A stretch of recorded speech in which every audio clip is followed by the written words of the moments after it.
Okay, so my name is Dale Mulert. I work for SingPost eCommerce. Basically, we're just talking today about eCommerce, kind of basically how to start and launch yourself here in Southeast Asia. Really want this kind of be conversational, so please interrupt me if you have questions. If not, I'm going to buzz through this in like 10 minutes. So I just want to really kind of help you guys, help me space it out.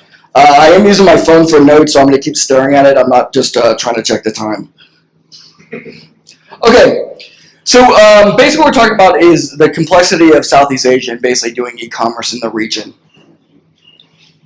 So one of the things we want to talk about initially is the opportunities, just kind of like what's out there, what you guys can do. Next is basically some of the challenges of the region, and then just the complexities. Just talk about what it means to basically do e-commerce in the region.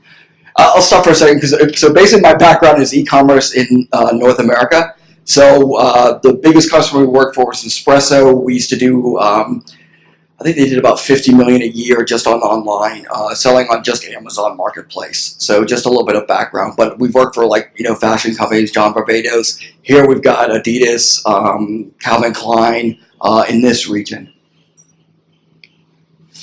So when you look at the market, I think that's really the exciting part about it, is basically what you're seeing for the growth. So they're looking here and saying it's going to be basically looking at 85 million by 2025. And again, these numbers keep adjusting. I think the last one I saw more recently was actually higher. So I think I said billions, millions, not billions.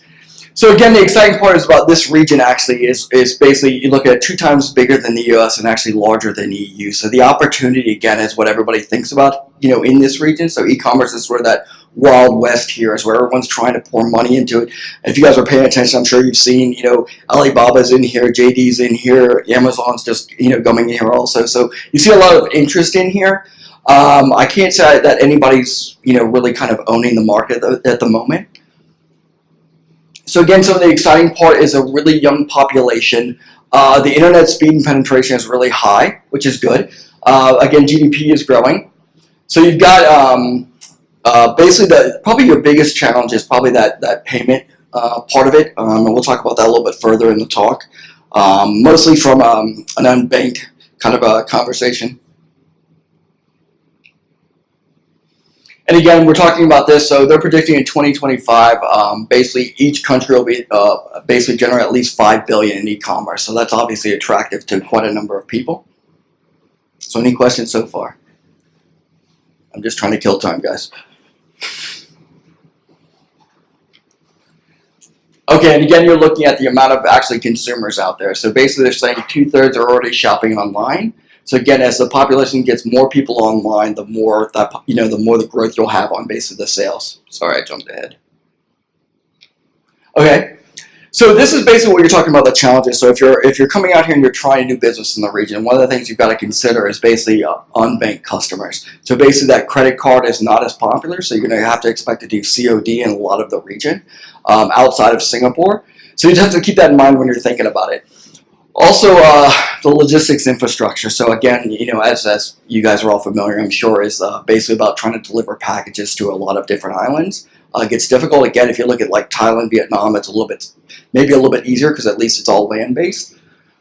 And then localization. So basically multiple languages, multiple taxes. You have to deal with this as you start doing cross-border. What can you cross-border? What can't you cross-border? So a lot of that stuff to do with like electronics, basically cosmetics, those sort of things, about basically what can you ship and move around. So again, just another complexity. And again, we talk about staffing talent. So you're basically looking for the people internally or in the country to help you run that. Again, you some challenges there, e-commerce experience.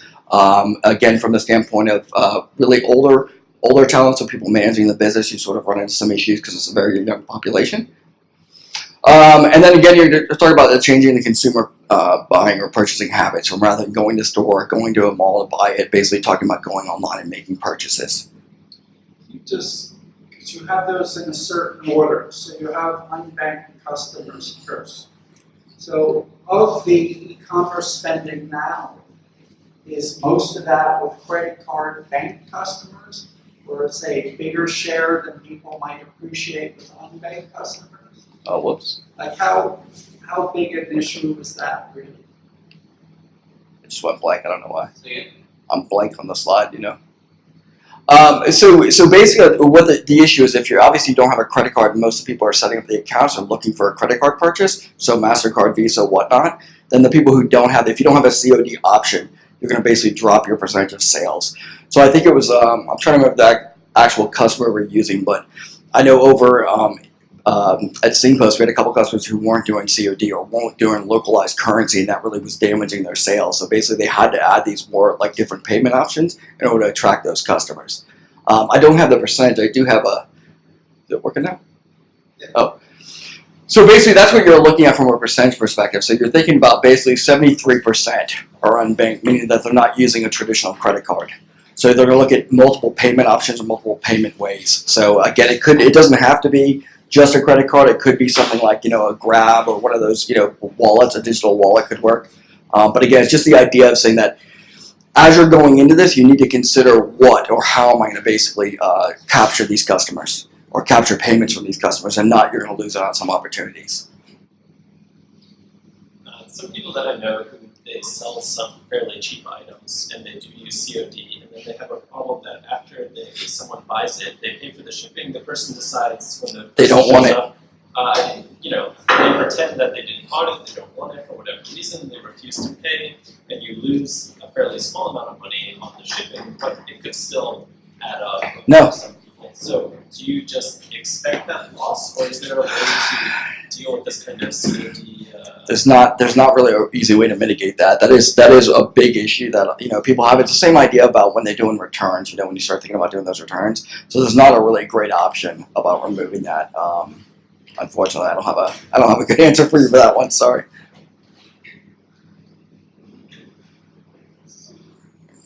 So I'm just catching on my slides. So again, we just talked about this with COD, and it's still the most popular payment method. So again, as you're thinking about e-commerce, just consider that you're more than likely going to have a COD, and you're going to have those challenges that you just brought up with saying that people are going to take it, either act like they didn't have it, or sure. Can I ask a quick question? Compared to North Asia, right?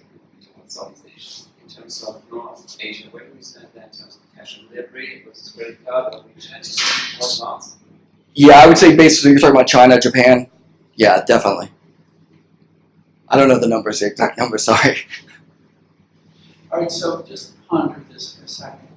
Because what this shows is, and actually in Indonesia, only 20% are cash on delivery, right? And in one of your early slides, at least it approximated that Indonesia was half of the entire e-commerce market in Southeast Asia. Well, it's large number-wise, population-wise, yeah. Right. David, could you please speak a bit louder so that we also hear? Sorry.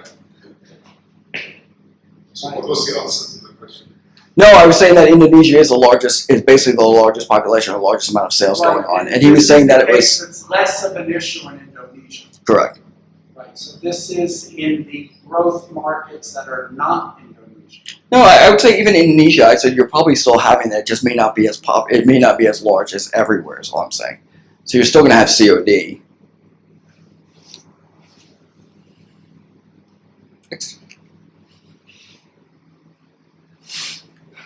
So again, we talked a little bit about the localization side of it. So they were talking about the idea of saying that, local language, local currency is still very popular. Saying 75% are more likely to purchase if it's in the native language, and 92% if it's in the local currency. So that was one of the things I was talking about that we had with one of the customers, is that basically they weren't doing local currency. So we were seeing a really jump up in their sales. I don't have the exact percentages, but basically once they switched over and started using local currency. So again, we talked about the skilled workers. So again, it's a very young population. A lot of people are still arguing about that they're having difficulties hiring. And then you look at in Indonesia, which we talked about before, was basically highly skilled is what you're looking with. So if you're looking for developers or people who really understand the e-commerce market, you may still have challenges in the region. Go back a slide. Because, okay, native language, local currency, sort of obvious, right? Natural. But the other implication that you really haven't addressed is, do you go through all the headaches of cash on delivery with all the problems that Alan mentioned that are Or do you say, well, that's how it's been, but that's not where it's going to be going. Even in these outer regions of, places like the Philippines, it will migrate to non-cash. I team up with, if it's not Grab or Gojek's, these ecosystems where they somehow build up the wallets. And I'm going to find a way so I don't have to do cash on delivery. Yeah. Versus, no, I'm going to do cash on delivery. So everything you're saying is a business decision. It's your choice as a business owner. Right? If you decide that I'm willing and saying I don't care about getting those sales, I'm not willing to take the risk to get those sales, you don't have to do it. No one's forcing you to do it. So from your perspective, as I said, you can always do an experiment, put it out there, see what your profit and loss are, what makes sense. If you did it for 2 months, 3 months, and said, okay, I'm losing more than I'm gaining, then cut it off and then see what your sales change from there. So what's your recommendation? What's your advice? You've been doing this. Again, I would say that you'd want to do COD. I'd watch it. So if you talk about like a KPI or a trigger, I'd watch that and see what I'm losing from that. How many of my sales or how many of my shipments go out that get returned? What's my percentage? And then basically figuring out what that percentage is that you're willing to accept. And again, every business is different. So again, if I'm really, on a tight budget, I might say don't do COD. I'm guaranteeing my money or more likely to guarantee my money.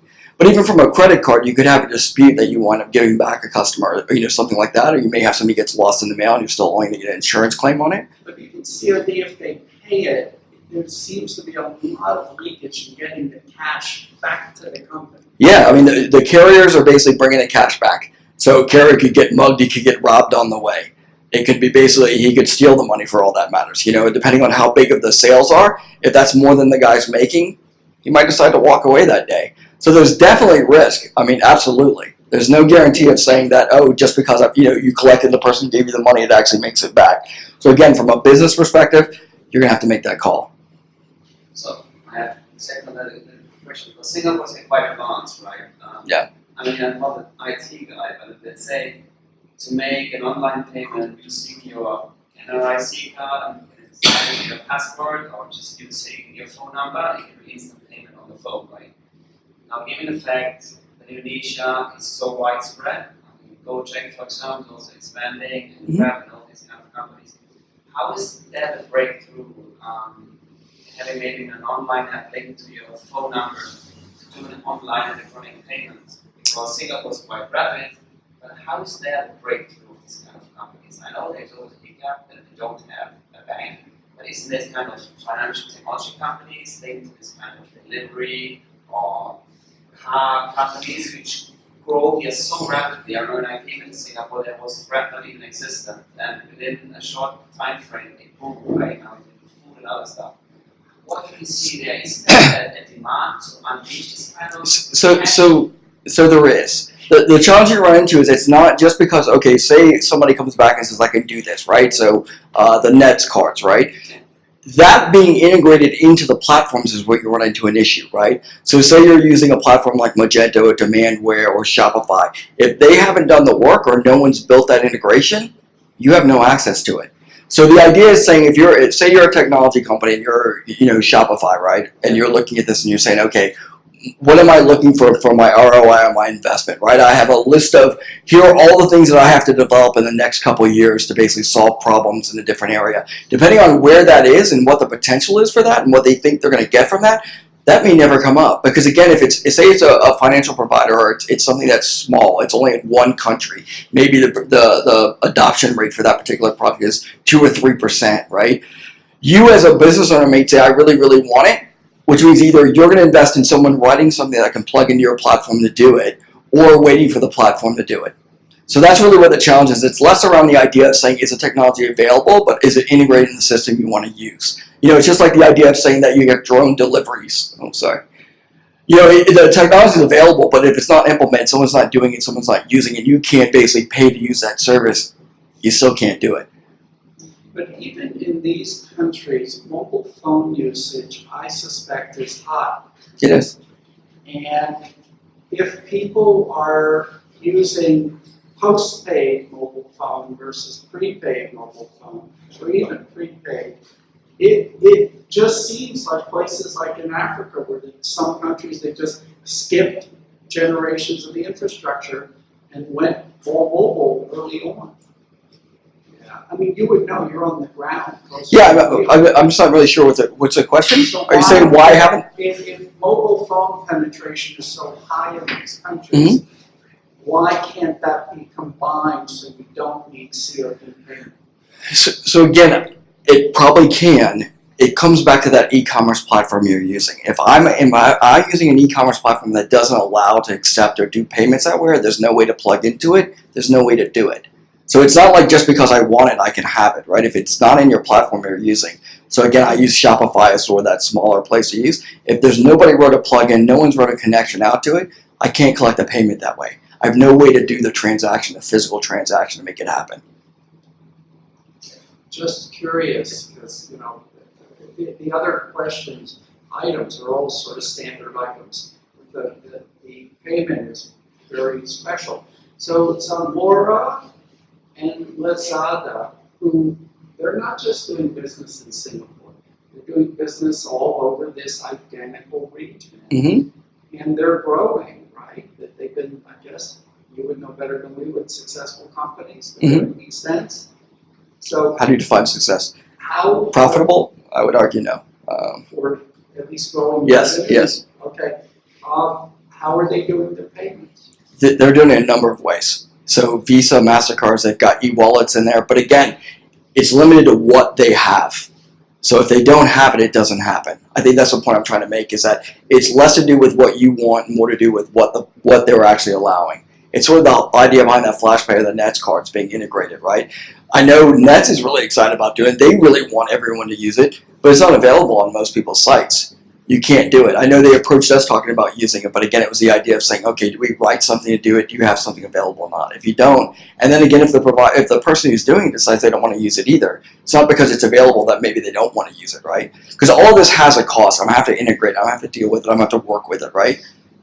So I guess, as a single provider, you need to figure out, okay, what things can I give out or use, and where's my best time spent? So is it integrating with 52 different payment providers for the chance that I might get a payment from them or not?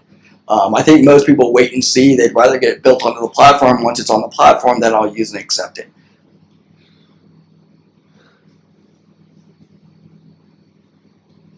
I know it's a horrible answer, but. So again, talked about the changing kind of the buying habits. Singapore is probably the best example of like the 5,000 malls everywhere. So basically, when I first got here, I thought that was the most interesting thing, that I thought buying online was actually inconvenient. I felt that it was simpler for me to go basically across the street or down the road and pick something up or grab or even the MRT to get something. So I thought that was kind of from a Singapore standpoint, I think my first order, I think I ordered a coffee machine and something else, and I can't remember the other thing because it came quickly. So the coffee machine is the only one that sticks in my head. It took 5 days from the time it was picked up to actually delivered to me, which I thought was the most insane thing ever. Coming from the U.S., I was used to 2-day delivery. I thought, 5 days, how did you pick it up on Monday and I didn't get it till Friday? What happened in between there? And again, I think it's that convenience factor. I don't think, I think in North America, as everyone's trained, it's 2-day delivery. If you don't get it in 2 days, you're sort of losing your mind. That's, here I think it doesn't seem to be a big issue. And again, if I could have just walked downstairs and bought a coffee machine if I would have known better at the time. I would have done that instead of basically ordering it. So again, it's talking about changing. A lot of times everyone's still basically researching online and still buying it locally. This is another interesting one where they talk sort of, it's kind of a combination between the omni-channel thought, and again, if you start thinking about omni-channel, that's sort of, it's really not just, hey, pick up in the store. It's really the whole experience of there, returning there, using my credits there, everything you normally would do, or you think you should do in a store. It should be seamless from online, offline. But this is actually talking about some of the online players starting pop-up stores, basically in the malls to try to sell stuff. That's what we were talking about earlier. And trying to basically, so that's sort of a bigger, probably a little bit bigger here than I've seen it in some of the other places. But again, that's something that's starting off here, is basically online players going to the local stores or local places and trying to do it, little pop-up stores and selling it. I think I'm trying to think, one of the malls was actually talking about doing a concept store like that. I think Capital Land was talking about doing, where they basically had like some sort of, like, you'd buy it, you could drive around the back and pick it up. And I know they were trying to start a marketplace, I believe, also. So what? McDonald's. So next is talking about the complexity, and this is what we'll talk about basically, really talking about yourself, where you're at. So it's really understanding where your current state is, what do you have, what capabilities do you have today, what are you able to do today. Next is talking about the buying behavior. Then we'll talk about basically your current supply chain. Do you have a warehouse? And again, sorry, most of this talk is usually to larger companies, so it's usually talking, what are you trying to sell? How are you selling it? What do your warehouses do? Because most of them will do a B2B, but not really B2C sales. And then talk a little bit about the logistic challenges regionally, and then again, online strategy. So again, the biggest part here is really just think through about what you're going to do. So the idea is saying, really understand what your market is. Understand basically, what your ambition is. What are you trying to do? Are you trying to sell it to the world? Are you trying to sell it to Singapore? What are your thoughts? Where do you want to go? Again, you want to really understand how your target customer buys today. Is it all, offline? How are they doing it? Is there, interactions with them before they buy? Is it just something I'm reading a description, or are they looking at something just pick it up, like a grocery store purchase, or is it like an appliance where they really want to talk to someone? Again, your logistics and supply chain, kind of understand what's going on there. What are your challenges? What sort of limitations do you have? And again, finding a partner and really kind of sharing that with your partners. What are you looking to do? What are you trying to do? Make sure they understand what your goals are. And we just talk about, your e-commerce, make sure you're structured for that. Look for, basically the channels for your customer, like what value can you add by going online with them? What are you going to have by going online? How's it going to help that customer? Try to understand what that is. Next is basically your internal team or your partner who you're working with. Really make sure you find out, what their capabilities are and what they can do and how they can help you do this. And then we talked about measuring the KPIs. So the idea is saying that, there'll be a lot of experimentation when you're going online. So you're going to have to try stuff and then basically, I'd say try for a few months, see where your numbers are, and then decide if you want to move forward with it. If it's something that's costing you money, then I'd say you want to pay a little bit more attention to it. If it's something, we talked about like advertising where it costs me money. If it's something like creating content, it's a low cost. I'd say the consistency of creating content, depending on what your product is always helpful. I think probably a number of you have watched videos or watched, or read a blog or read something about a product to find out more information for it. It's a great way to basically promote your products. So again, we talked about the young population.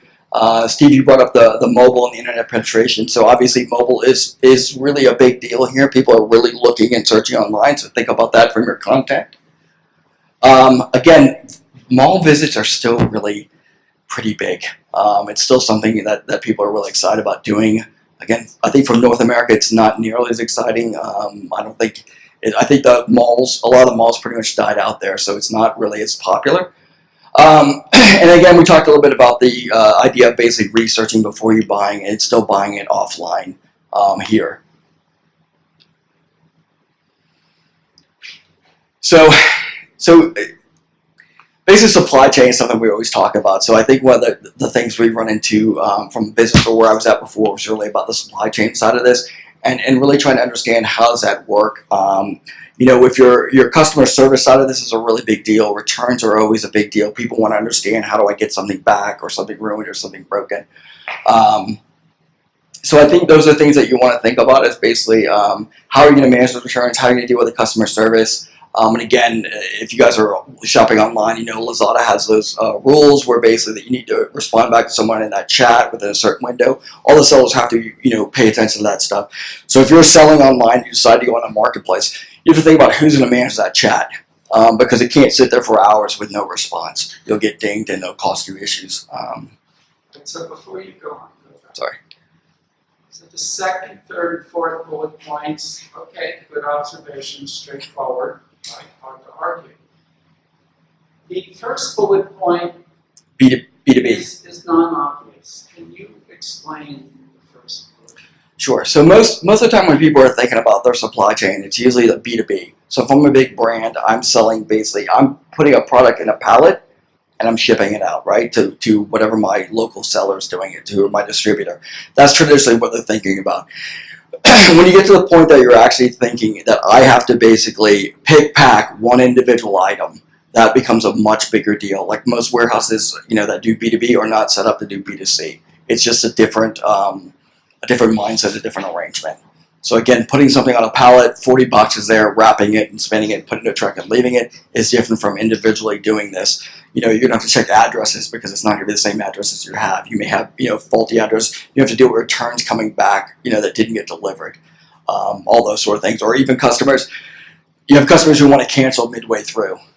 So that's one of the challenges I've seen here actually is that Lazada's way they basically mark something ready for ship is inefficient from a B2C warehousing perspective. Basically that you as a customer can cancel your shipment all the way up to the point to where the seller marks it as ready to ship.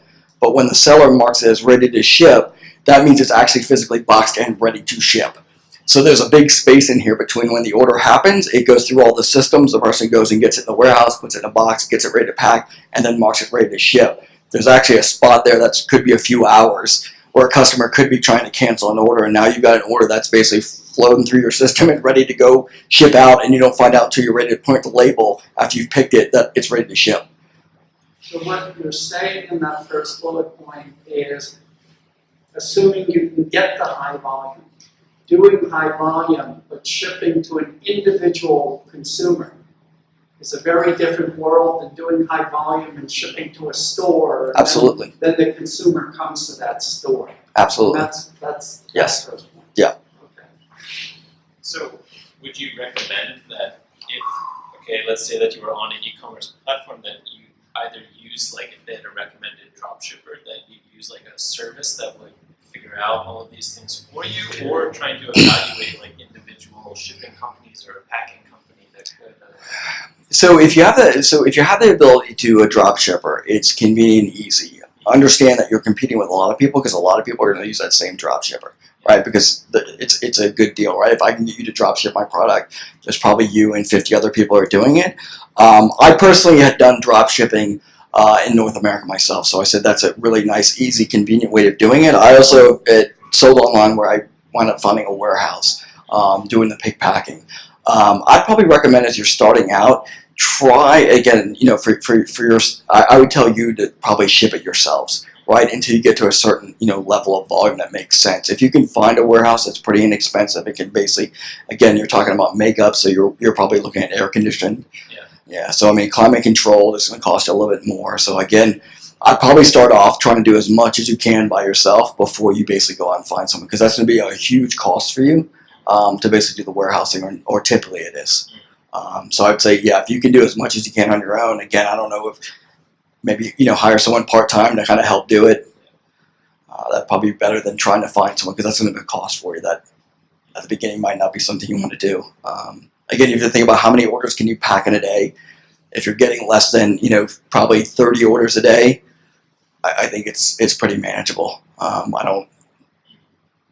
don't think that should be difficult to do. If you were working with, let's say that you were selling your product in a different country than maybe you were producing it, and you didn't have any experience with their kind of local shipping or supply chain management companies, would you just try a lot of them until you find one that works well, or any advice on how to do that out in a different country? So are you looking to do cross-border into the country? Is that what you're thinking, or you're doing? It could be, or say if you were exporting and trying to sell to customs and all of this. Probably the best thing to do is basically find a forum of people talking about this and asking those questions, right? Because again, depending on where you're going, and again, it's sort of interesting. Like, it was something I was kind of surprised about coming here.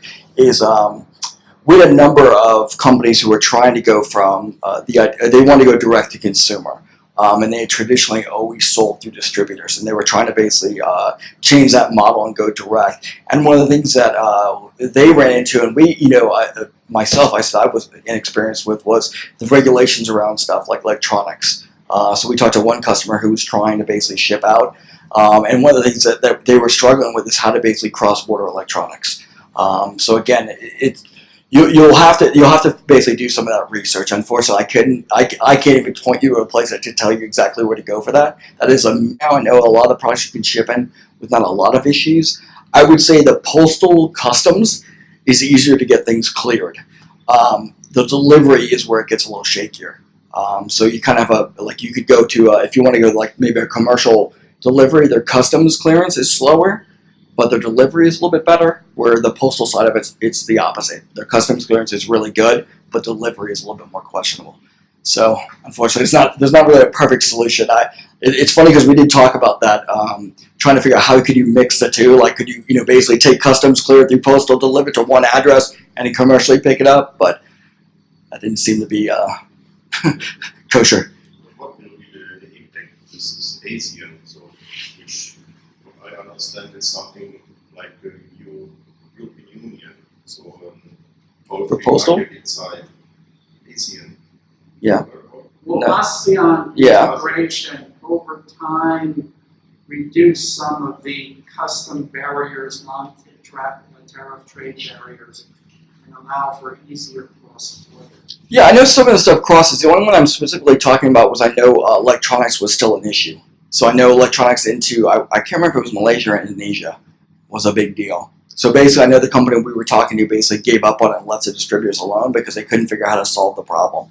So you've got the importer record stuff if you want to move lots of products over and basically deliver there. But if you're trying to do individually, like a lot of the fashion clients we go through, there's no issues. Cross-border is really simple. There's not a big deal. Most of them we serve from one location and do all the stuff cross-border. So either out of Hong Kong or Singapore. But it's just, again, it's specific products that seem to be more troublesome. Okay. Weird. Did I go back, or did we go through this one already? Okay, so again, I think this talks more about it. You're basically just talking about your consumers. You've got taxes and duties. You've got different issues you're going to run into country by country. It's not a very simple, it's not very simple to go through all these things, I guess is what I'm trying to emphasize here. Again, we talked about payments being fragmented. And again, I think that's probably the overwhelming theme I'm just trying to say, is that most of this stuff isn't as simple as just saying shipping. So the next one's talking about the online strategy. So really, there's three kind of buckets here. And again, if you're just starting off, it's a new brand, you're really just talking about one or two. Three is really when you have a store, you have a kiosk, or you're doing something to that effect. But if you start at number one, marketplaces, again, that's in Southeast Asia, I would tell everybody to go on the marketplace. That is really the most popular place to sell. .com's probably not such a great plan at the moment. It's not as popular. We do have brands that do this and don't go on marketplaces. Again, in the US, it's a little bit different. Marketplaces are still really strong, but it's really just Amazon. There's a few others, but Amazon's basically the biggest one in North America. Here, it's still fragmented, so it's a little bit, it's from someone selling online, it's kind of painful because you're going to have to basically manage multiple marketplaces to basically make your sales. So again, you've got to think about inventory. You got to think about pulling the orders down. So there's a couple different people who aggregate orders and pull them all into one place that you can manage it through. That's what I'd recommend doing if you're going to do multiple marketplaces, especially if you do multiple marketplaces per country. So each country, you're thinking probably 3 to 5 per country. So if you're really trying to do that and you want to manage on those, you're going to have to deal with that. Some of the marketplaces from a cross-border perspective you have to use their systems, and you can only do it out of certain countries. Okay, then the omnichannel one was really just talking about integrating your physical store with your online. So this was just kind of to capture a small shot there of basically marketplaces that are regional. You could think again the ones that are really more regional are Shopee and Lazada. They're pretty much everywhere. I think both of them claim to be number one everywhere. But again, you look at, basically, Q10, I think, is actually number one still, I think, in Singapore. And then Tokopedia is Indonesia, still number one. Last I remember looking. So again, just kind of the idea there saying that if you're looking to go out there and you're looking to do this regionally, you're really talking about doing multiple marketplaces. So it's not simply saying that if I just do Shopee or I just do Lazada, I'm good. You will be pretty good. You just won't be the best you could be. So again, that's just something to think about. Again, we talk about your costs from a business perspective. How much effort do you want to put into it? How much work do you want to put into this? Again, we're just talking about the stats there, the amount of time people spend on the marketplaces. And again, I'd say the marketplaces are where you're seeing the most traffic, the most generated stuff. It's really where I think most people are going to buy products today.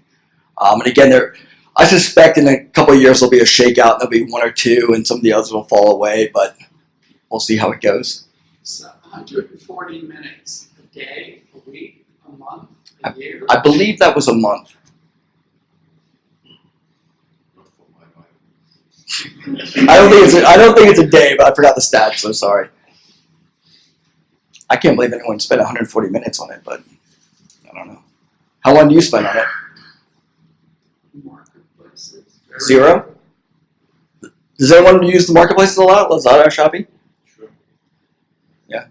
Not frequently. It depends on sometimes in the situation when let's say when I move. Like 11. I look for furniture, but it's only one time per year or so. Yeah. It's not every week. Does- But does- for food, of course, it's going with Redmart? Yeah. Yeah, but they go by Lazada. Say again? Redmart has been taken over by Lazada. Yeah. It was a big mess at the beginning, now they optimize some things. Does everyone here use Redmart? Yeah, sorry, yeah, used to. Okay. No, I love Redmart. I'd say from the US, that's probably my most exciting thing is I don't have a Redmart to use in the US. So this is actually, I love it, quite frankly. Copy the model from the US, right? And the guys from America just copied the model from the US and implemented it here. Yeah, but what's funny is I said, so Amazon tried it with Pantry and didn't do very well. And then they went to buying Whole Foods to try to get a better understanding of the market. So yeah, I don't know. I think Redmart's worked really well here. It didn't work out, there was a huge cash burning rate, and the reason why Alibaba took over was not a big success. Well, from a customer experience, it is. Yeah. No, from a buyer, I love it. But yeah, I agree. But even Lazada's burning through cash. I mean, Amazon burned through cash. All the marketplaces are all burning through cash. Even Amazon, I think, still to this day doesn't make its money from the marketplace. I still think they're still making it from AWS. I think it's their biggest. So again, it'll be interesting to see how this basically consolidates later. Like I imagine not all these marketplaces will make it. Some may like Zalora and those guys may niche up and find a way to make it moving forward. But there's going to be a bloodbath at one place, and they're going to consolidate together. So again, that's where the challenge is. You owning a store is how much investment are you making to all of these. A big conversation is the integrations to these marketplaces, and as depending on the size of your business, integrating with them individually, that could be a lot of money spent basically trying to integrate with someone who could fall apart in another 2 years for all you know, or sooner, right? Or could change everything every other week. So again, that's sort of the bigger challenge with lots of marketplaces is, do you pick one and try to go for broke? Do you try to find a solution or a system that you can basically use that integrates with them all already and let them deal with the headache of it? You just pay for the service to pull them in. I thought you were giving me a time check. Some marketplaces even have different levels of accounts. Like you could make a free account and sell something, or you could pay more money to maybe have a better rating on that marketplace or appear higher in their own results. So like Lasmall, right? So if you're a bigger brand, they'll offer that to you as opposed to just being somewhere in the marketplace. Yeah, and again, that's like I say, it's a lot of experimentation. So unfortunately, that's why half these marketplaces are burning through money is they're experimenting too to see what works. So there is a bit of cash that you're going to burn through trying to basically see if this works. So again, try to go as cheap as you can. I have a question. How does a marketplace work? I mean, who's selling what to whom? Is the market the company that runs the marketplace, are they involved in the business or are they? Well, I mean, so typically it's a seller. So like me, I go on there and I sell a product on the marketplace. The transaction happens through the marketplace, and then they pay me money back, less a commission. Okay. Typically. But there's both, right? There's marketplaces who do it themselves, plus offering it as a marketplace to third parties, like Amazon. Yeah. Amazon is partly selling on its own account. Yes. But it's also offering its platform for external buyers, or vendors. Yeah, that's actually so. They are both. And they actually started producing their own products too. So that's the issue that Nike just got in with. There's both actually. Yeah, but I'm saying typically the transaction's happening on the marketplace and the money's paid back. But yeah, the marketplaces do buy product. They've stopped trying to do that because that burns through a lot of money for them, right? So they're trying not to buy the products. They'd rather basically push it off to this enabler type people to have them buy it and sell it on. But The big thing I actually just got it when I went to the next slide, but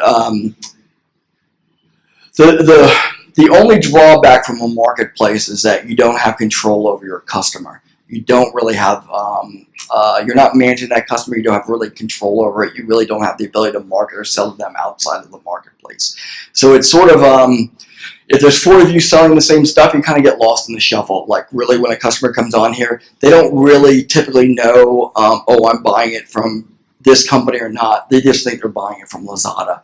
So that's sort of a drawback as you're trying to build your own brand. You're trying to talk about yourself as a store. You get lost in some of this. So we've got some customers who won't do the marketplace because of the brand experience they're afraid of losing. They don't want to basically give up that customer experience to the brand, to let the marketplace manage it. They want to manage it on their own. And I think that was one of the things I talked about earlier. Initially, Nespresso had a really big concern about selling on marketplaces because they didn't want to basically, they were really excited about their customer experience, and they didn't want to lose that by going to the marketplace with like an Amazon or such. But again, it wound up getting to the point that the amount of money they were losing, it didn't make sense for them to stop doing or not do the marketplace. So they wound up transitioning over just basically to get that revenue. Again, we talk about your own e-commerce sites. The really plus side of that is that you manage to control all of it. That's kind of a good and bad because, again, we talked about payment integrations. It's all you now. You can do whatever you want. You decide you want to integrate with whoever. It's, well, within limits, again, obviously. If you've created your own e-commerce site, wrote your own code for it, you can do whatever you want. If you're using one of the pop platforms, you're either going to have to write something to connect to that platform, or you have to find someone who will write it for you. But again, it's a lot more freedom. You really get to make a lot more decisions on your own about how you want to do things, what kind of discounts you want to give or not give, how you want to ship things out. It's really just, think of the .com as more control over that experience with your customer and basically everything you want to do around it. And then we talked about omnichannel. Again, when we talk about it, really, it's the idea that you want to think of. It's a lot of time like click and collect is the one that everyone talks about. So basically, I order online, I go pick it up from store, XYZ. But I think the integration should be a little tighter than that. You really want to think about, basically, my experience shouldn't change whether I'm online or at the store. And I think most of the implementations I've seen that do this, it's really still a disconnect. The online presence isn't really like the store presence. You really can't usually do all the same things you could do. Returns get confusing. Typically, the people in the store don't have access to like your order history or anything like that. There have been some that are good, but that's typically the challenges I see with that. So I'd just say if you think about doing an omnichannel experience, talk about actually doing it completely, and think about that when your customer walks into the store. You should allow the people at the store the ability to see and understand what this customer has ordered, so they know who they're talking to, rather than it's just a transaction. They're here to pick up order 444 and walk away. And this was my pitch normally when I was doing it, so I'll cut you guys short on that. I won't actually pitch SingPost, but I'll just say, basically you're looking for that partner if you're talking about working with somebody that's going to help you increase your sales. And that should be probably the forefront of that conversation, is they should be there as your subject matter experts to basically help you think about how am I going to get more sales. Again, you really want to talk about how do I basically optimize that supply chain. So basically, how do I lower it? How do I make it, the cheapest I possibly can for the experience I want to do. So what I mean by that is saying that if you come up and say, I want my customer to have my product in 2 days, then you're going to pay a premium for that, as opposed to saying, I just want to make sure they get it there today. Or if I want special wrapping, I've seen some of the fashion brands, I think Tory Burch is the one I think of in the top of my head, is they're really specific about how their stuff gets packaged. It's really nice. They do a lot of effort. There's always special packaging material. There's all kinds of different things that really makes it nice. So again, something that stands out, something that kind of makes you stand out from a customer's perspective. And then again, that's sort of that personalized experience too. Again, think about how you're going to make this personal. And again, that's what you want your partner to do, is to keep giving you these ideas of how to basically think about personalizing this for your customer. Because again, that customer experience is what's going to hopefully differentiate you from your competitors. That's it. Oh. Question. No. How about installments? So, Installments. So there are people that do that. So I'm trying to think.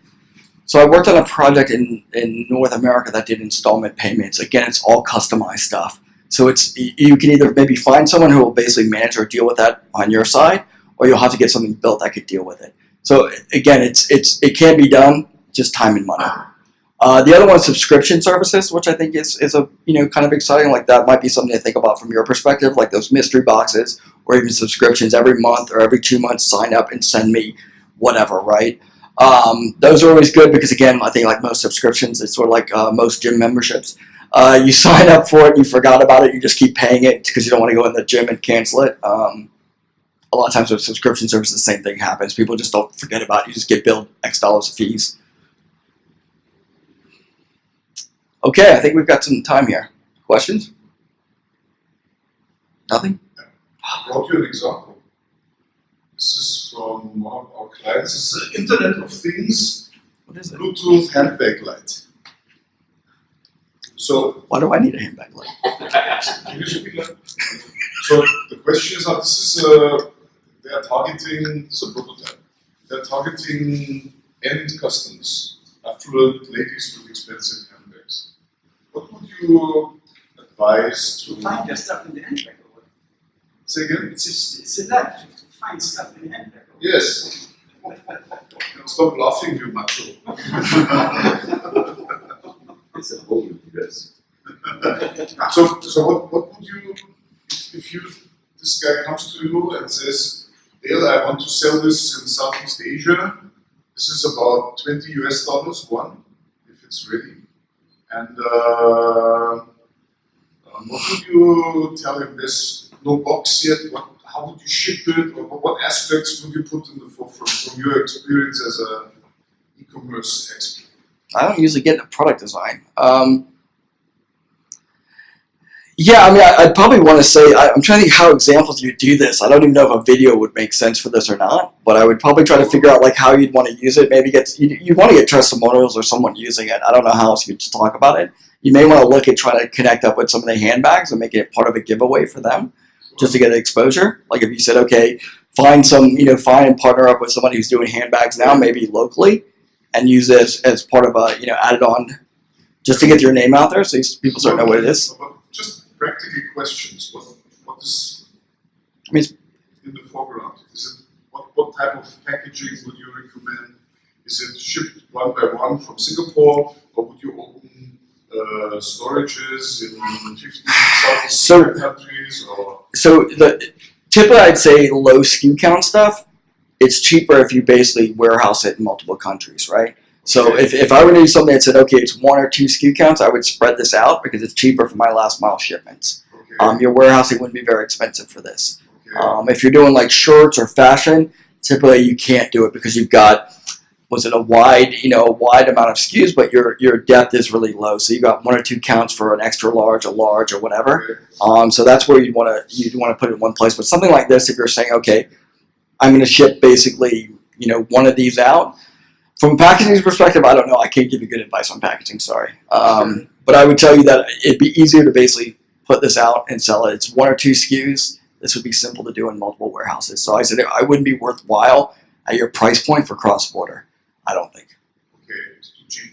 Yeah. For cross-border. I think it's not going to cost you much to warehouse this. I mean, this would be a small shelf at best. They're tiny. So even if you put a box on this, How much is a warehouse for that thing? A month? I don't know. I don't know. Shelf. It depends on the warehouse. I have no idea. So, where in this whole process have you been while you were in Singapore? Where have I what? E-commerce. You did something, right? I for swear I living, did. right? Yes. Okay. So it's somehow connected with the. So it's all of this. So basically, it's from the front end development all the way through to the warehousing side of it. But I don't have a quote on you for warehouse prices for this. Sorry. Yeah, basically they're going to price you by shelf, and they're going to say how many units you're going to move. You're going to have no idea what the units are going to move, so you're going to get a higher price typically because they don't know how many of these things are going to move. So they're trying to figure out, do I need to add more staff on to basically pick and pack this? So that's really what you're looking for. Is you can do it by order, you can do it by shelf, or you can do it by storage. So if they don't think you're going to move anything, you're probably paying storage fees because you're going to take up a warehouse space. They don't know what's going to move. I'd argue that you want to go for just basically a flat order fee. Like I think Lazada and those guys are doing it by flat order fee. Like Amazon switched that around too. So you could do fulfillment by Amazon or fulfillment by Lazada. Those usually are, I won't say they're loss leaders, but they're fairly priced, or they're priced pretty decently. So I look at that. That might be another option, is saying go to the marketplace and let them do the fulfillment. They're usually cheaper than a lot of the other ones. That's my 2 cents. For a product like this that maybe has a very specific target audience, is there any relationship between certain types of marketplaces and like if your products maybe is for people who have luxury handbags that you might know that you could avoid a lot of marketplaces, and there's only a few that would be unique? Yeah, I don't. That is true. There are. I don't have the one to specify for you. But yeah, you definitely can find that. I want to think. I'm trying to think. Shopping Lazada. I used to know what the breakout from them, but they were a little bit different. I want to think. Lazada might have been more electronics at first. I can't remember what Shopee was, but I know I want to say Lazada was maybe more electronics first. But yeah, I think Zalora is all fashion, so I think Farfetch is the same thing, which is where they start off at books, I think. But On these things, so this is like first page of any business book 101. Let's do these 3 things. Okay. So that part is straightforward, agreeable, and obvious. But you have been operating here for 2 years. You've had a range of experiences. In some cases, you may have had some experiences where you've been able to achieve these things, and in some cases not. Can you share some of those stories where it's come together and worked, and where there were just insurmountable obstacles? so one of the bigger challenges that I've seen is actually the volume here. And I think I was speaking earlier about North America and Nespresso, and one of the things that really surprised me was how low the volume was. The amount of sales or transactions that were happening were, I think, I was thinking one client, one channel was equaling all clients in all countries. So it was just dramatically different. It was a lot lower volume. I think, so the marketplace, I'll just kind of talk about some of the challenges, I guess, from that perspective. I said most of the things that I've seen is sort of that right now I think the expectations of what people are expecting compared to what they've seen maybe in China or they've seen in North America or they've seen in some other countries. I would still say your volumes are a lot lower than what you expect. You can't compare this to China. Even on the bigger days, even on like the 11/11, it's not the same amount of volume. I'd say when I first got here, I thought the team was really, really focused and localized. They really thought about Singapore only, and they really weren't. Even though we were serving the region, we really were focused more Singapore than anything else. And I think that was some of the clients were the same way. They were in this basically out of Singapore, or they were out of Hong Kong, and they really were just focused on that. So again, we talked about initially it wasn't taking local currency, which didn't make any sense. It was like why wouldn't you do the local currency? So I think that was a switch that I saw that was actually a success to boost sales. And again, some of the marketplaces were surprising. Like I said, Indonesia surprised me with the marketplaces about how much that jumped up the business in comparison to the other countries. So I'd say, the thing is when they keep talking about Indonesia, I would definitely put that on your roadmap of hitting. It's just that population size, the amount of orders that go there. Just comparing a couple of customers, the order volume out of Indonesia is higher than a lot of the other countries, hands down. Which I know that's what the numbers keep saying, and it should be obvious, but it still was a little surprising how much difference it was. Is there a return culture in Southeast Asia? So can customers give the online shop things back after purchase? How do you cope with that? Returns management is always fun. Returns management is always fun. Yeah, I mean, all the customers we deal with take returns. Basically, it's just shipping back. So usually it's shipped back. I inspect it. If it's resellable, it's usually the money goes back to them and you're done. It's a little bit slow. I think one of the ones, you always have feedback about how quickly you're running through the process and how much, quickly you get your money back. That was the other, so not on that, but on the return side of it, yeah, I'd say it's fairly easy. It hasn't been anything different or remarkably, different from North America. The payment gateway was one that was interesting. So I know we were talking back and forth about that. And we had one client who integrated with, I won't mention the payment processor's name, but we had a number of issues with them from an integration standpoint, how they dealt with basically returning it, how they basically dealt with cancellations. And what we saw was during the peak season or peak, like 11/11, we saw a lot of basically failure return from their API. So we'd wound up basically sending out a call saying we want to do this transaction. We'd never get a return call back from them. So we'd wind up leaving these transactions open, and we'd have to retry those, which caused a lot of problems from a customer's perspective, or from the customer and from the actual business perspective. Because typically when you create that order, you want to decrement your inventory so you don't oversell a product. So what would happen is we would basically decrement inventory for a lot of products, and that would remain basically unsellable, which meant that they were losing sales because these transactions weren't happening. And then later when they wound up getting canceled, or we wound up going back and canceling, these were orders that or basically transactions that they lost. So that was a frustration, and the company that they had, the client had chosen them. They were fairly new from a company perspective, from a financial transaction perspective, and it cost them quite a bit on their 11/11. So again, that's all the stuff that you'll wind up experiencing, I think, here for a while, until it probably evens out a little bit more. So kind of if you go into it, kind of have that as an expectation. It's not going to be a absolutely smooth sailing. You're not going to, it's not, it's not like turning on tap water really yet. You're still going to have interruptions and issues within it. And I think a lot of people are still getting up to speed and learning. So you're going to have still quite a bit of a learning curve. How different is Southeast Asia from mainland China? I have no idea. Sorry.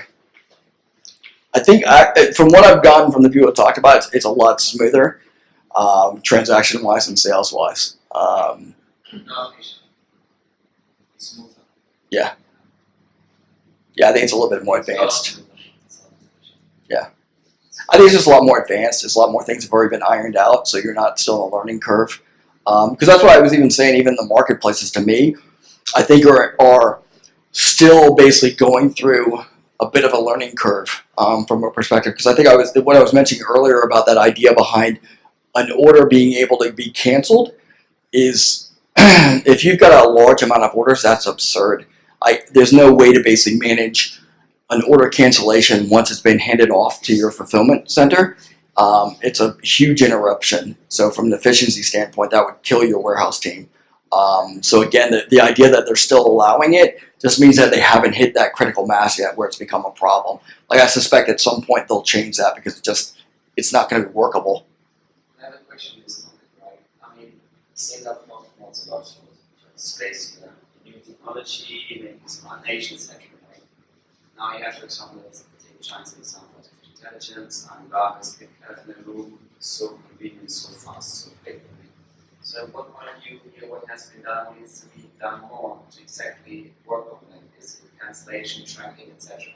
What is China doing? Because obviously we look at the numbers on single day sales, they are massive, right? It's a huge processing. There's a lot of machines in the background, a lot of energy, computers, etc. Now in terms of size, something is still big, but obviously it's not that smooth. It's different scenarios where we have to pay and tracking. So what do you think needs to be improved? So, clearly I think the marketplaces, in order to do the transactions, have to think through these processes. Basically that the APIs are creating have to be really foolproof. The payment gateways, the companies that are coming out to solve these financial problems have to really think about the high traffic days, because a lot of times they're thinking about their infrastructure set up to deal with a normal day, and then when it gets an overload of like an 11/11 or something, it gets a bunch of traffic and they're not ready for it. So I think that's it. I almost want to argue it's really maturity, right? It's really basically going through those pains and basically solving those problems. Again, there should be the foresight of saying that this isn't something that hasn't happened in a dozen other countries, and you should be able to think through this. Like, okay, if you have 11/11, what was your spike last year? What do you expect this year? So better planning, I think, is probably it. But I think everything is moving so quickly, and everybody's trying to be so innovative that it's just we're jumping into it and trying to get basically grab it as it is. And it winds up basically no one's had the thought of like, okay, what's this mean down the end? I mean, I think, for me, that's that was a glaring thing when I was talking about the cancellation piece that I was just amazed by. That someone, we were talking about the integration. They said, oh, well, the customer all the way up until the point that you actually mark it ready for ship. And I said, okay. I said, so what does ready for ship signify? Well, ready ship means that basically we're going to send a courier over to pick up the package. So I was like, okay, that's kind of problematic, because if I have 300 orders or 1,000 orders, you're saying I have to wait until I click ready for ship. And the problem is when I click ready to ship, I could find out right then that's where my cancellation is. So now imagine this happens 1, 2, 50, 60 orders. This is a problem because I have to put all that stuff away now. I have to unbox it and basically put everything away that I've picked. So again, I just think it's not a big deal if you have 1, 2, 3, 4 orders a day. You probably don't run into this issue, right? But if you have 1,000 or 2,000, you do. I think that's just where it is that the volume is so small. It's just I haven't hit the problem yet, so I haven't solved it yet. And again, So how does China solve this kind of issue? How do they do it? they basically take that cancellation and move it forward. They give I'll give you an example because I don't know how China does. I know how Amazon does it. So Amazon says it gives you an hour window as a customer to cancel the order.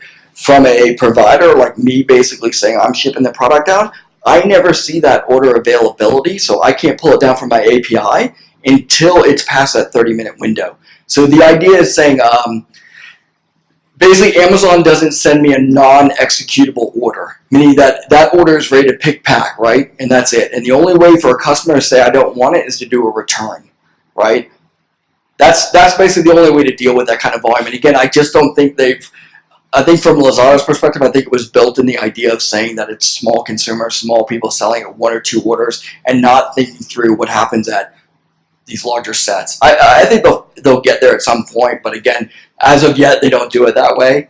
I'm trying to think. There was another one. I think we were into something with Shopee around the same idea. It was basically like you talk about like updates. So the other challenge is when you're talking about like inventory. So we've got a couple clients who are doing. They have a wide amount of SKUs, but they typically only have 1 to 5 actual products for that SKU. So say you've got this shirt and I've got large, small, medium, whatever. They only have 1 or 2 shirts that are large, 1 or 2 shirts that are extra large. So the problem comes into is if you're taking that product and say because you've got 10 marketplaces, you want to sell on Shopee, Lazada, and say you're doing a cross-border solution, you're selling on Shopee and Lazada for Singapore, Indonesia, Thailand, wherever. Now all of a sudden, what happens if you get that, that horrible moment at 10:10 where 5 people order that large? You're going to be oversold. You're going to sell more products than you have, which means you're going to cause a customer issue, a customer problem. So again, some of those challenges dealing with those is basically shrinking it down and saying pick a marketplace. So pick Lazada, pick whatever, pick one of them on those heavy days. Don't do it across multiples if you've got a shallow, inventory. So yeah, I think to answer your question, I think it's just going to be time and experience. Unfortunately, I think a lot of this is going to be running into the problem before they basically solve it. Again, I wonder if that's why Amazon sort of pulled back and kind of being passive here, is that it's just not, it's not enough effort. I know they just basically opened up for everybody now, which will be interesting to see how they play. But I think the other guys are going to just run into a couple walls and slowly kind of resolve it. So it'll be interesting. Whoever can fix it faster is probably going to, faster and cheaper is probably who's going to survive.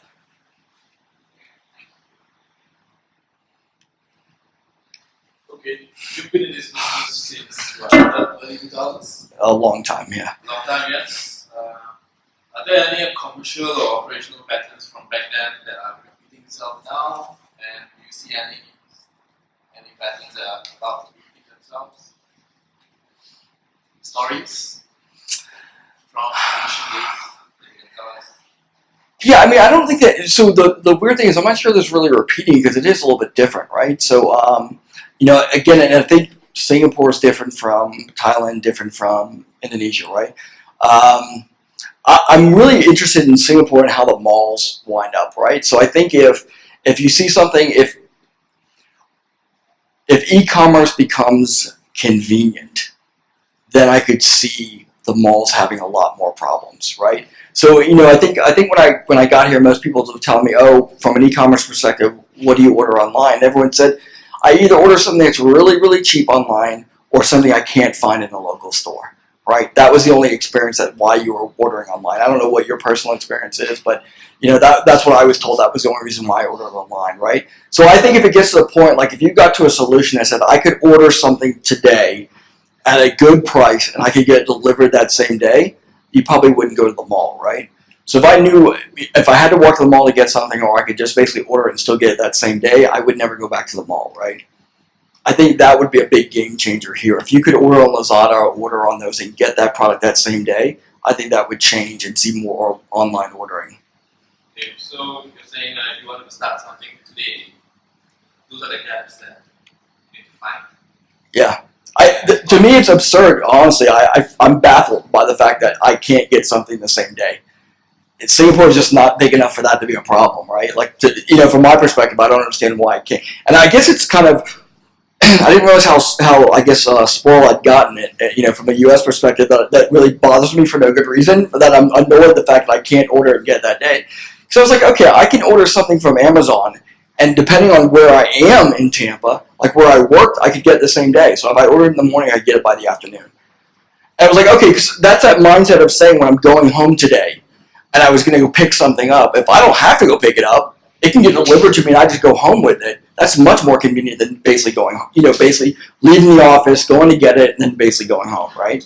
So I think that's where I would see as a big game changer here is the idea of saying that I could actually get the product to me today or within a few hours, so that trip I was going to take home, I don't have to do anymore. I can actually just get it there. On that, is that really something? I mean, I see that also trends, getting everything is faster, getting delivered quite quicker. Is that such a big driver on the convenience factor? I mean, there's some countries where delivery takes 2 or 3 days, right?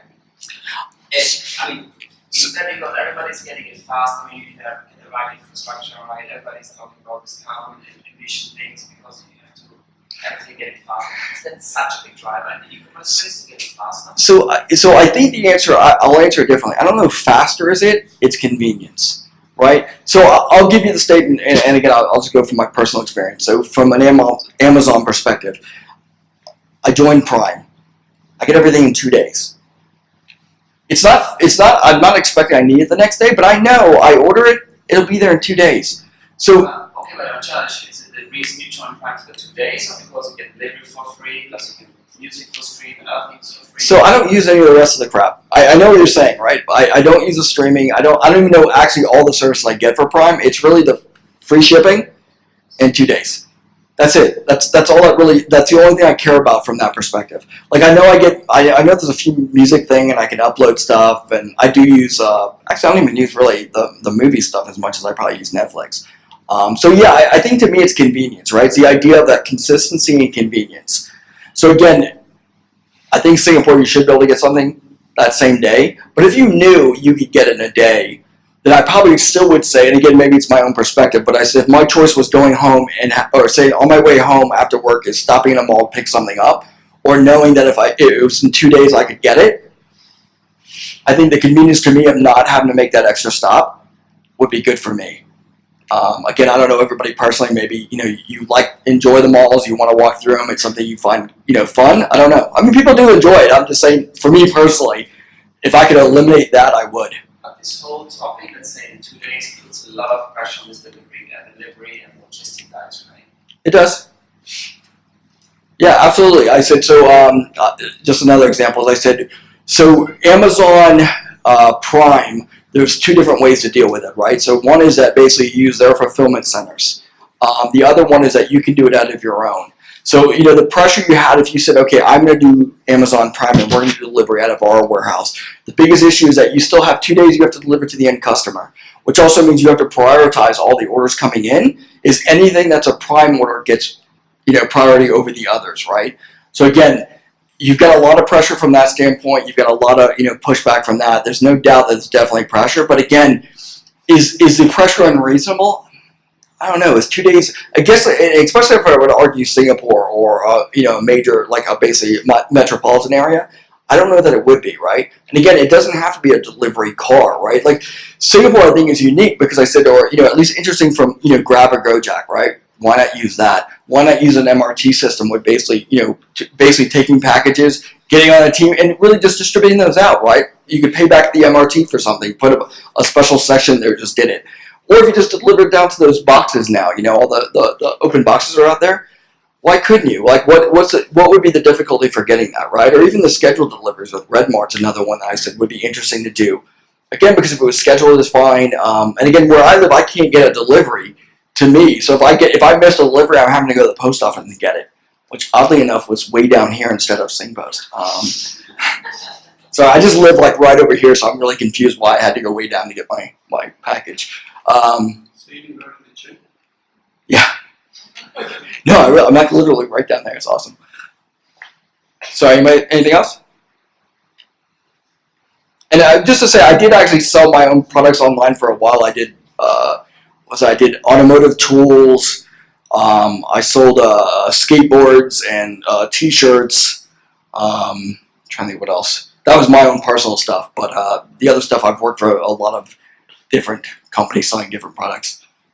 I find fashion clients are very difficult. Just a heads up. You're going to head back to the U.S. soon, even though you won't know this for a while yet. Do you suspect there's some experience or insight that you'll take away from your 2 years here that up to now just wasn't as salient to you because of your prior professional experience?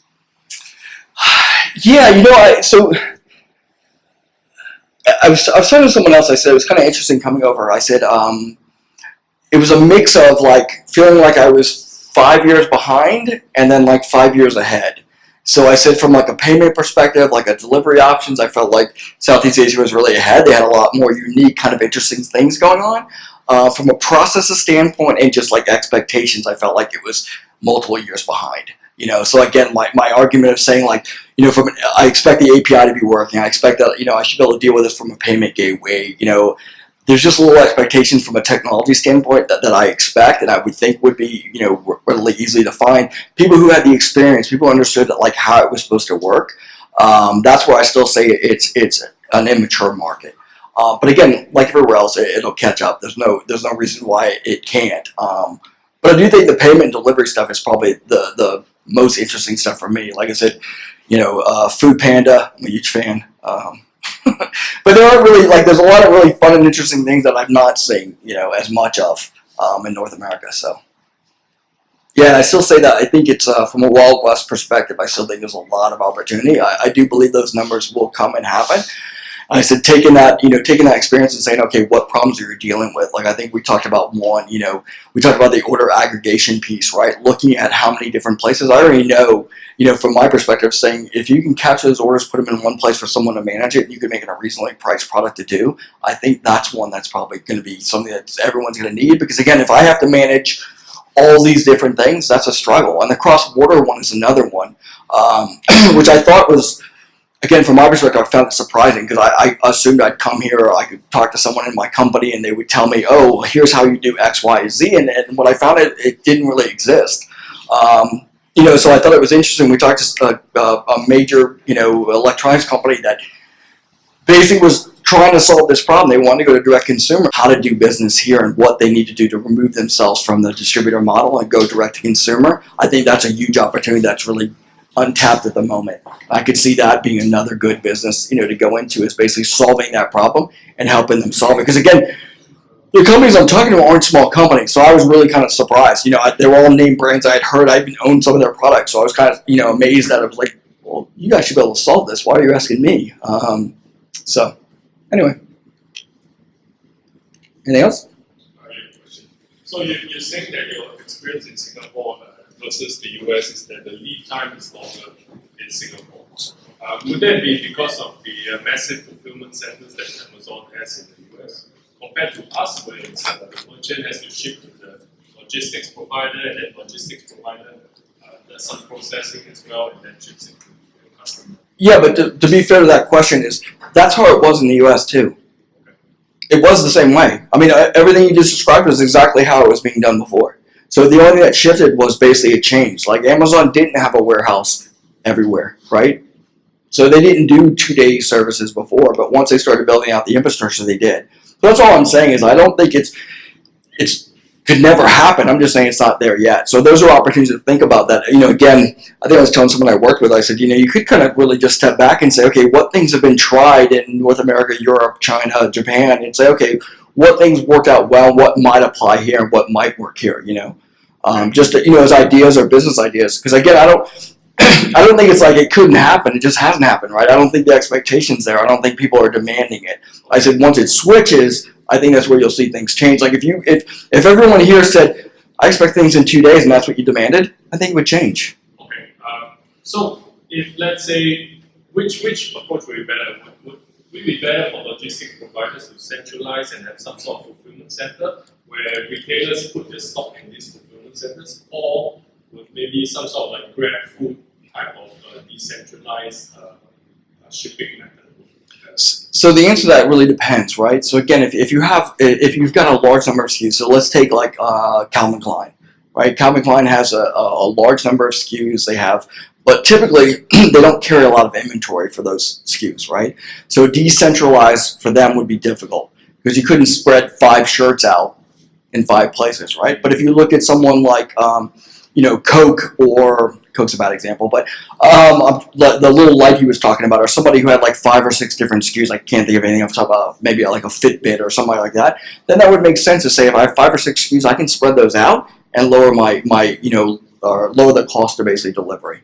But yeah, I'm surprised. Like I think there was a law someone was telling me that Grab couldn't deliver products or something like that from their cars or anything. Because I was thinking, why not? Like, why couldn't you just basically do that? That seems to make sense to me. Or even if you went to a distribution center and said, had the guy get on the MRT with a backpack or a cart or something, it seems like you could be able to do these deliveries.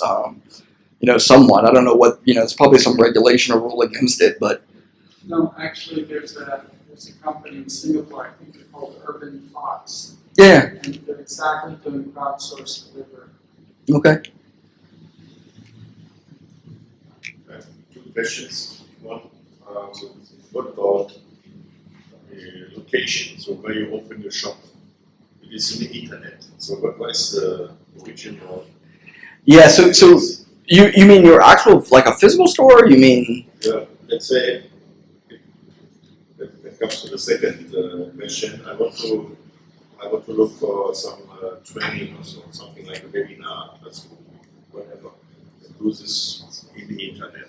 The training? I'm sorry. Yeah. Okay. So try to find people for classroom and then teach them whatever, something special.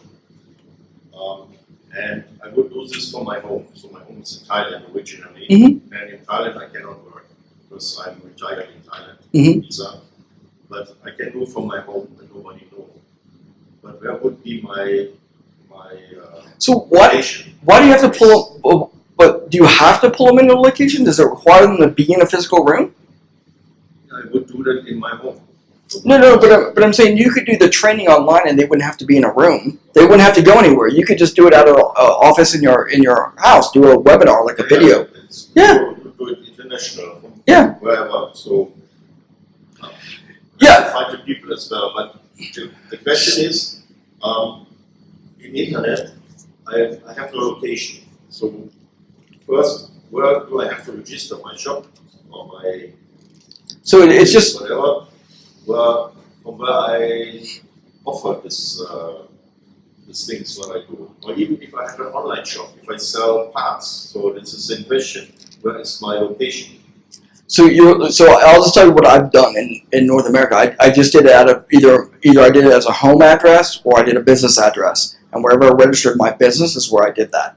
So basically that was where I sold things or sent things out of. But I would use a warehouse basically sometimes to distribute my stuff, and sometimes I did it myself. It just depends on where I was at, what business it was. But if you're going to do like an online business like training, you could register in Thailand, I'm assuming, or if you want to, I'm assuming you could register in other countries. I'm not sure. I can't. So can you register? Can you open up a business in Singapore? I don't know what the laws are here on that. It's not allowed. It's my visa. It's the China visa. You cannot work. So you don't have a work permit. But when I register somewhere, let's say places in Singapore, I can do this from Thailand. Okay, I don't know the answers from that side. I don't know what the business registration side of it is, but I can tell you from an online side of it, it's pretty simple. Like yours is more of a business question around basically how you're going to basically do the register you as a company. I have no idea how you do that here. But from an online perspective, it's fairly simple. I mean, basically, you put up a .com, you could put up a .sg, whatever domain you want to put it up under, and then basically run your training. I would run it online. I wouldn't even put anybody to a physical location unless it really had to be.